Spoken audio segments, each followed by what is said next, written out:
योगदान रहा है। आज हिमाचल निर्माता डॉक्टर यशवंत सिंह परमार जी की 120वीं जयंती थी और इस अवसर पर मैं उनको श्रद्धांजलि देता हूँ और उनके बहुत बड़े जो योगदान हिमाचल प्रदेश के लिए रहे हैं। अगर आज का वर्तमान हिमाचल प्रदेश का स्वरूप जो है अस्तित्व में जो आया है उसमें एक बहुत बड़ी भूमिका उनकी रही है, निर्णायक भूमिका रही है। और विशेष तौर से डॉक्टर यशवंत सिंह परमार जी पहाड़ी राज्य की मांग को लेकर के हमेशा संघर्षरत रहे और आखिरकार वो उस संघर्ष में सफल भी हुए। और हिमाचल प्रदेश अस्तित्व में आने के पश्चात वो बहुत लंबे समय तक, लगभग 18 वर्ष तक इस प्रदेश के मुख्यमंत्री रहे। उनके 18 वर्ष के कार्यकाल में हिमाचल प्रदेश के लिए जो विजन की दृष्टि से आगे काम करने के लिए कुछ चीजें उन्होंने जो तय की वो आज भी उतनी ही तर्कसंगत है। खासतौर से रोड इंफ्रास्ट्रक्चर हिमाचल प्रदेश में बने, कनेक्टिविटी गांव को, पहाड़ी इलाके को मिले ताकि लोगों का जीवन जो है वो सरल हो सके, आसान हो सके, पेयजल योजनाएं ग्रामीण क्षेत्रों में पहुंच सके, शिक्षा के क्षेत्र में विस्तार हो, स्वास्थ्य के क्षेत्र में अच्छी सुविधाएं मिले, इन सारी चीजों को लेकर के उन्होंने काम किया।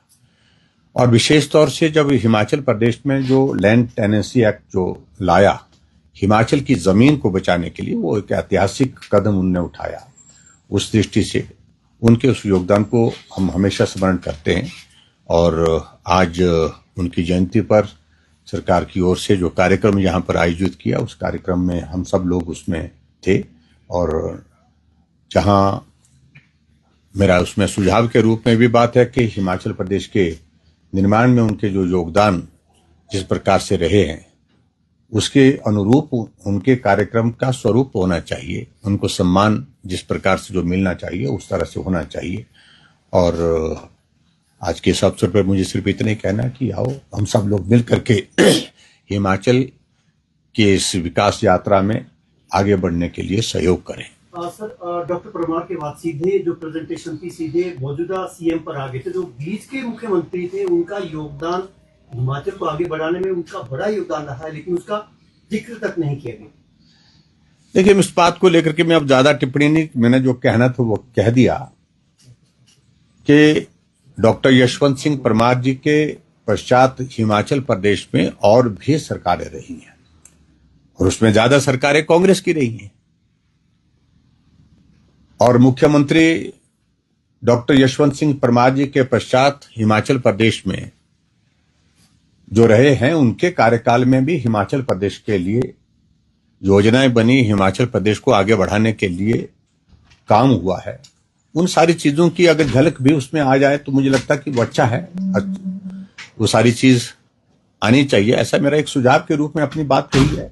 और बाकी तो सरकार ने जो जिस प्रकार से उन सारी चीजों को देखना है वो अपने आप देखें, उस पर मुझे कोई ज्यादा नहीं कहना। लेकिन हमने एक बात जरूर थी, भले ही डॉक्टर यशवंत सिंह परमार जी कांग्रेस पार्टी के, कांग्रेस राजनीतिक दल के एक नेता थे, लेकिन हमने उनके योगदान को स्मरण करते हुए यहाँ लाइब्रेरी से, विधानसभा की लाइब्रेरी से उस कार्यक्रम को भव्य रूप में जो है पीटर हॉफ में मनाने का सिलसिला शुरू किया था, जिसको अब फिर से बंद कर दिया गया।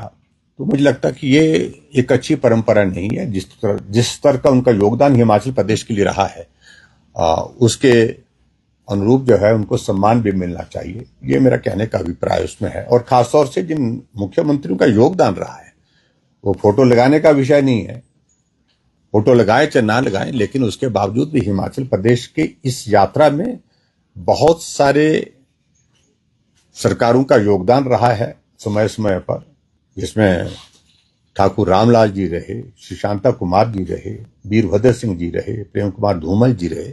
सब ने अपने अपने यथासंभव योगदान दिया है। अगर उसका भी जिक्र होता तो मुझे लगता है अच्छा होता।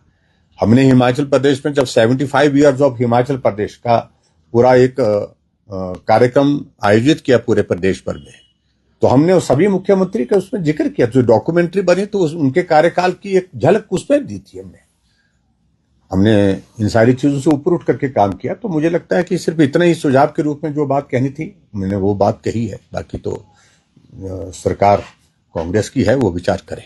मुख्यमंत्री ने कहा कि जो मौजूदा विधायक है बीजेपी के, अगले चुनाव में 16 उनमें से जीत कर नहीं आएंगे। चलो, मुझे लगता है कि अब जो भविष्यवाणी करने का उनने एक नया वो काम शुरू किया है, उनकी बात को कोई गंभीरता से नहीं लेता, ना उनके दल में ले रहे हैं, ना बाहर दूसरे दल में ले रहे हैं, कुछ भी वो कहते रहते हैं। उस संदर्भ में मुझे ज्यादा कुछ नहीं कहना है। भारतीय जनता पार्टी प्रचंड बहुमत के साथ सत्ता में आएगी जब हिमाचल प्रदेश के विधानसभा के चुनाव होंगे। ये कांग्रेस का आंकड़ा बता रहे होंगे शायद, मुझे लगता है कि जो आंकड़ा बता रहे हैं वो उससे भी कम होगा उनके दल का, कांग्रेस पार्टी का जो आंकड़ा जिसका जिक्र वो कर रहे हैं। ये स्थिति अभी के पंचायती राज और लोकल सेल्फ गवर्नमेंट के चुनाव के माध्यम से बड़ी साफ और स्पष्ट दिखती है। सर, आज भाजपा विधायक दल की बैठक भी है, विधानसभा सत्र को लेकर क्या रणनीति तैयार की जाएगी और क्या चर्चा मुख्य रहेगी? देखिए, विधानसभा का सत्र 21 तारीख से शुरू हुआ है, 10 दिन का सत्र है। और आमतौर पर विधानसभा का जब सत्र होता है उससे पहले एक प्रेपरेटरी हमारी एक मीटिंग होती है विधायक दल की, जिसमें हम चर्चा करते हैं किन मुद्दों पर चर्चा करनी है, किन मुद्दों पर हमने नोटिस देने हैं, किन मुद्दों पर हमने क्वेश्चन देने हैं। इन सारी चीजों को लेकर के चर्चा होती है। जब विधानसभा का सत्र होगा उस वक्त तो होगी, लेकिन उससे पहले भी हम आज विधायक दल की बैठक में शाम को चर्चा करेंगे। So thank you very much, thank you.